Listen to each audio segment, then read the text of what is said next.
Okay, so right, our first of the day, and this was quite early on in the week, is the former Castlevania producer Koji Igarashi has announced a Kickstarter game that he'd been teasing for a while, and it's Bloodstained, Ritual of the Night, Symphony of the Ritual of the Night of the Vampire. So basically, we all know how Konami is doing at the moment, right? One of the things they aren't making many new things of is classic Castlevania. They did reboot the series recently, but kind of a mixed reception on that one. They've dropped a lot of the sort of gameplay style that people liked about the older ones, and Igarashi was one of the sort of creative directors and people behind a certain era of Castlevania games that people really liked. So he was involved with titles, most famously Symphony of the Night on the PlayStation, which is one of the more famous games of that console, and stuff like the later, basically Symphony of the Night was a different direction for Castlevania, where it became more exploration based with maps and leveling up and all that kind of stuff, and that's where the term Metroidvania comes from, is when Castlevania games became like that, then it basically invented that genre along with Metroid. And basically they moved away from making these Metroidvanias, even though they were a sort of niche but really influential and well-regarded genre of games. They just don't really have many of those these days. Yeah. And there are quite a few being made, but the thing is they're all being made through Kickstarter, because that is where all the things that won't get funded by. That's where the risk takers go. The problem with Metroidvania style games nowadays is that once Metroid and Castlevania started going to third person and first person action shooters, the style sort of just fell under a blanket and nobody really went to go pick it up again. I've got to say, Metroid Prime kind of did a really good job at sticking to the genre. Yeah. But that even like Metroid Prime is like almost retro by this point. Yeah, It's I been mean, a long time. It's been a while. I mean, when we're thinking about games like, because like we still play games like Mario Party 4. I mean, that's from the GameCube, and like we play it like today as if it's nothing. But then you think about it, and you're like, hold on, this is like 2 generations old. This was like over 10 years ago now. And we're still, these are retro games. You're making me feel old. But yeah, Metroid Prime was actually kind of a while ago now. It's a scary thought. Recently, not so much. There's been a few things. You've got stuff like Ori in the Blind Forest is a little bit like that. You've got Strider, and a few things like Shadow Complex, and kind of actually, yeah. And you've had recent stuff like Axiom Verge just came out on PC and stuff like that. And those are very Metroidvania inspired, and they do very well for themselves. It's a very interesting genre. And so, basically, going back to Bloodstained here, this is him basically saying, I'm going to go to Kickstarter, screw you, Konami. If you're not going to let me make Castlevania, then I'm going to go and make Bloodstained Vania on the Kickstarter and get over $2 million so far to make it, because people want this game, whether you want me to make it or not. And the thing is that with these producers who have the there's I think a lot of people, like when people say you've got intellectual rights or a company has intellectual rights, it doesn't mean that they have rights on your intellect. They have rights on the game's intellectual rights. They have the franchise, they don't have the spirit, they don't have the designers. Metal Gear Solid, there's a reason people are worried about it as soon as Kojima's not involved in it anymore, because he is Metal Gear Solid. Yeah. And it's the same thing with Silent Hill as well, is people were excited because they brought in really creative people to work on it. But after they were kicked, before Silent Hills, the reason people were excited about Silent Hills wasn't because they weren't making Silent Hill games. They'd been bringing out Silent Hill game sequels for a while before Silent Hills. The issue was that all of those games were farmed out to third-party developers who didn't get Silent Hill. And they were all, frankly, mediocre to not very good in reception. So this was going to be my point that Chris has now taken. But it's basically the idea that is that they can take the projects, they can take Silent Hill, they can take it's completely gone from my mind, Castlevania, from us. But the thing is that so long as the publishers, not the publishers, so long as the original developers and directors and the people who actually were the brains behind it, and they were the actual intellect behind it, you know, they can plaster a new name on it, put a few different graphics in there, but they can make the same game. It's the same thing that's happening with spiritual Yooka-Laylee. Successor. Yeah, exactly. The fantastic thing with Yooka-Laylee is that, you know, no one was up and saying, you know, we're gonna make a new Banjo-Kazooie game. You know, people have been asking for it for years, and no one was gonna make one because after the crap that was spewed out from the previous one, which a lot of people were very disappointed with, the one with the cart where you have to build. Nuts and bolts. I'd say subjective, but it's.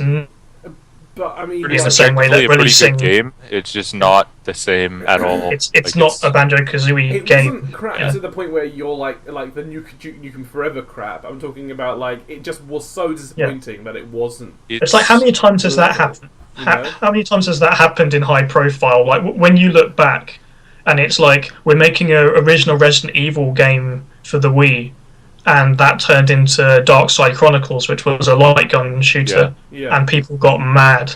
And when they were like, "Oh, Mario and Sonic are doing an official team up. We'll give you some details soon." No, that was awful. Mario and Sonic at the Olympic Games. That's so the only thing they've done together since, apart from Smash Brothers. Smash Brothers, I mean, Smash Brothers would have been an incredible announcement if they just said that.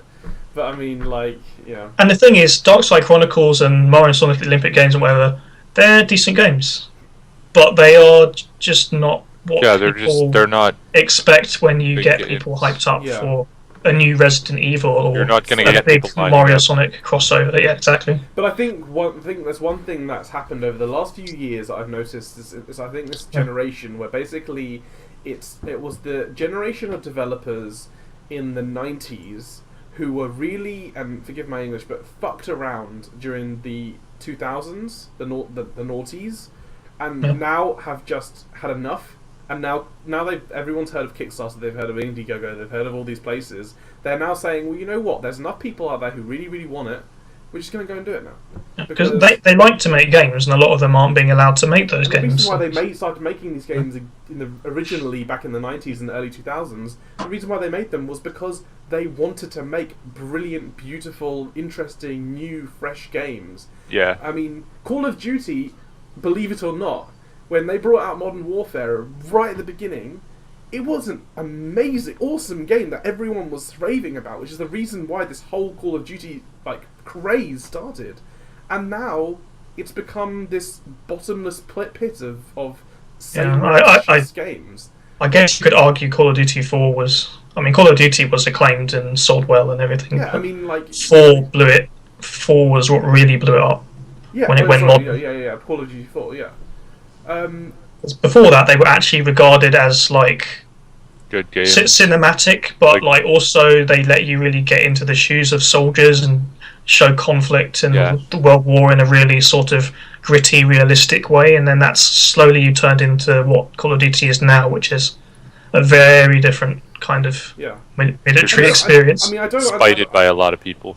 I don't mind having that evolution because I mean they have evolved quite a lot. I don't mind having an evolution, but I mean anyway, the main point of this whole thing is I'm really glad that the former Castlevania producer is going to. What is that? A blender? I don't know. There's a massive plane somewhere. What is that sound? Oh, that's a lawnmower. Let me just shut my window. Your mic is just picking up the whole thing. Yeah, I was just like, wow. It's just, I guess bad background noise cancellation. Yeah. Well, it's focusing on it. It thinks that's the foreground because audio. It's so loud. I think we need to get Chris a new webcam and a new microphone, probably. That should be at least slightly better. Oh, it's gone now, so that's good. Yeah. Yep. Well, Chris, I'm gonna get you a new. I'm gonna get you a lawnmower, and I'm gonna get you a new webcam because screw it. I mean, we need a better system I would appreciate we need that. a new webcam. Oh, that's true. We need to do better than Skype. Yeah. If anybody has any ideas on any good methods of streaming 3 people from 3 different locations, please tell us. Um, Oh, God, I've got Ideally, a Moody- decent quality. I've got moody blue. I've got moody blue rim lighting. how are you managing that? Anyway, That's just we should sunlight. probably go on to the next topic because we've Yeah. spent half an hour. So yeah, I'm looking forward to that. I haven't backed it because money. I really want Yeah. to, but at the same time, I don't really need to back it because it's not You can going to track need it. my help. Yeah, I can track it. So I'm happy to track its development, but I know it's not going to need my help to hit its funding goals because it is smashing through this, just like Ukulele did a couple weeks ago. So ago. It's funny. So- Like I really dislike pre-orders, but I kind of do like kickstarting things. Yeah, If you get a because- copy of the game, Yeah, It's a the same pre-order thing. almost just Fine feels for like people. you're. Yeah. but like a lot of it is just like you want to see as the development process, so you want to like support it. Yeah. Whereas if you're pre-ordering a game that you can't see, that's kind of Yeah. different. It's just here's my money, and a lot of the time it's going to a publisher more than it's going to the people. Like when you do fund a Kickstarter, part of that is knowing that theoretically, at least, because it's obviously different for every Kickstarter, most of that money is going to the development and the people who care and Yeah. want to make this thing, And With understand- Kickstarter, which is good to know, even if it doesn't work out. It's a gamble like anything else, but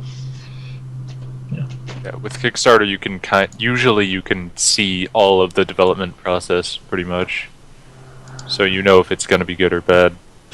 A lot for good more and for good than and bad. like if- Yeah, I mean, for the most part, I would say that so long as people understand that development process, most of the money that goes into development is obviously you've got licensing and yeah. some equipment and software, but otherwise it's mostly to actually allow the people who are making it to live. Like most of the money, like if you've got a big team, I know loads of people say, "Oh, why do you need millions of pounds and millions of dollars for?" It's just people have to not Like- work for yeah. a long period of time. I'm not saying Double Fine haven't used their have used their funds perfectly or anything like that, or that they haven't let down a few promises Yeah. along the way. Hmm. But they run a properly stocked indie studio that is independent, like owned by Yeah, it's not owned by a publisher, and they pay people full wages in the middle of San Francisco. So yeah, that 3.3 million, and that's before the Kickstarter fees are even taken out of the equation. Yeah. That is not a lot of money Yeah. to make what a these- when video these game on the scale people expected. So when That's- when companies say that they've managed to make £3 million or dollars on Kickstarter for I keep on saying pounds. Yeah, I got that's, to realise that $3 budget. million is even Kind of. lower. Yeah. $3 million is almost like 2/3 of £3 million. So like $3 million like is a lot of money, because that's also including not on top of the licensing, on top of the software and equipment, on top of the people's pay. You've also got to remember marketing. You've got to remember publishing and distribution. You've got to think of sales, accounting, finances, all of these things, because you're a company as well. Yeah, a lot of the Those time don't just go away. a lot of the time they swallow that, and then they hope to go to profitability when they release the game. A lot of the time they are taking that gamble themselves. Yeah. The thing is not going to cover development. You haven't actually paid, even the big successes. You haven't paid for the And to cover all the costs of the game. And a lot of the time, if you go onto Kickstarter, you'll notice that when they start running the Kickstarter, a lot of the game footage is already there, which means they've spent like months before this point of getting a single penny, possibly.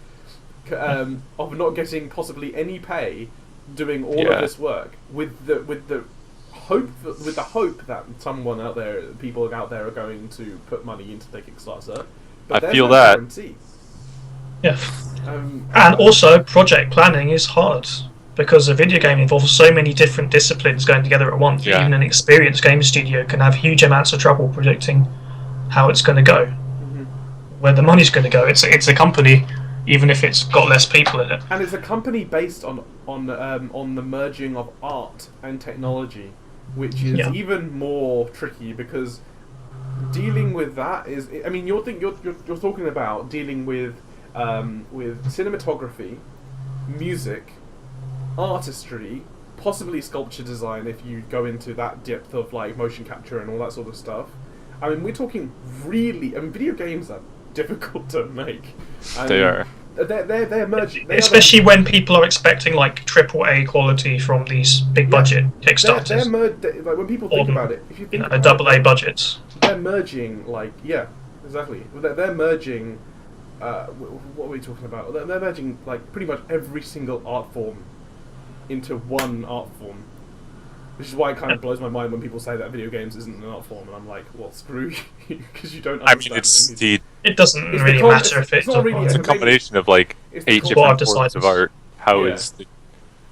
It can be its own thing. It doesn't mean it doesn't have value. Art isn't anything that has aesthetic value. No, but anyway, yeah. Another point I think is worth making is that companies can make really impressive games on very low budgets, and they have done before, even under publishers.